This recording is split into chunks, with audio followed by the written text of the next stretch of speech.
सबका एक एक वोट बराबर हो गया। लेकिन बाबा साहब का जो संविधान था वो सिर्फ वोट के मामले में ही बराबरी की बात नहीं करता है। बाबा साहब की जो मंशा थी और बाबा साहब के संविधान की जो मंशा है वो ये मंशा है कि हर क्षेत्र में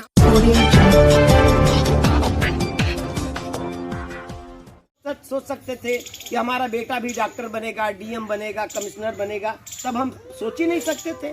क्योंकि अगर पढ़ लेते थे गलती से तो क्या होता था कि कान में शीशा पिघला करके डाल दिया जाता था। तो वो अधिकार सब हमें मिला नहीं था।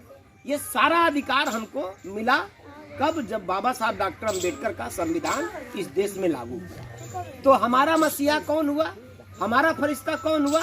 वो 36 करोड़ देवी देवता नहीं, हमारे मसीहा हुए बाबा साहब डॉक्टर अम्बेडकर। आज उनकी वजह से हम लोग खुली हवा में सांस ले रहे हैं।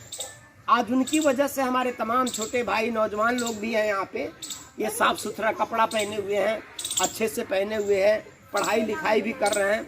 हम लोग भी अपने ज़मीन पर अपने दरवाजे पर बैठ करके अपनी बात, अपनी तकलीफ, अपना दुख, अपना कष्ट एक दूसरे से बयान करने के लिए यहाँ पर बैठे।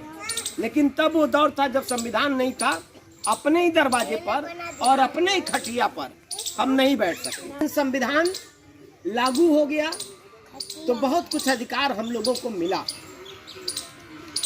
एक वोट का अधिकार भी हम लोगों को मिला, पढ़ने लिखने का अधिकार भी मिला, समाज में सम्मान के साथ जीने का अधिकार मिला और एक वोट का अधिकार मिला। मतलब संविधान में हम सब लोगों को वोट डालने का जो अधिकार मिला, एक एक वोट का अधिकार मिला। हम सब वोट के मामले में बराबर हो गए।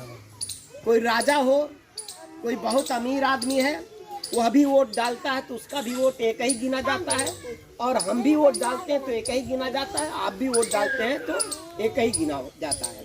चाहे कोई राष्ट्रपति हो जाए, चाहे कोई प्रधान आदमी हो, जो भी वोट डालता है सबका वोट एक एक वोट ही गिना जाता है। मतलब वोट के मामले में हम सब लोग बराबर हो गए। 1 vote 1 value, 1 man 1 vote 1 value, ये सबका एक एक वोट बराबर हो गया।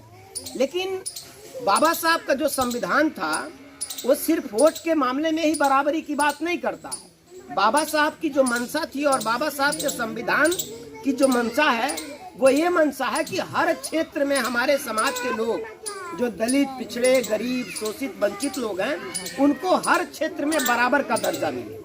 तो वोट के मामले में तो हम लोग बराबर हो गए।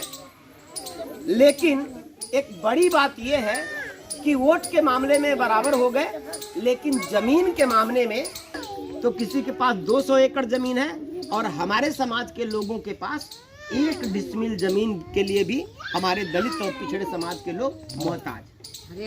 जिसमें जो गरीब समाज के, दलित समाज के लोग हैं वो 1 डिसमिल जमीन के लिए भी मोहताज हैं। तो क्या आप लोगों ने कभी सोचा कि जो 1000 एकड़ जमीन के मालिक हैं, यहीं बगल में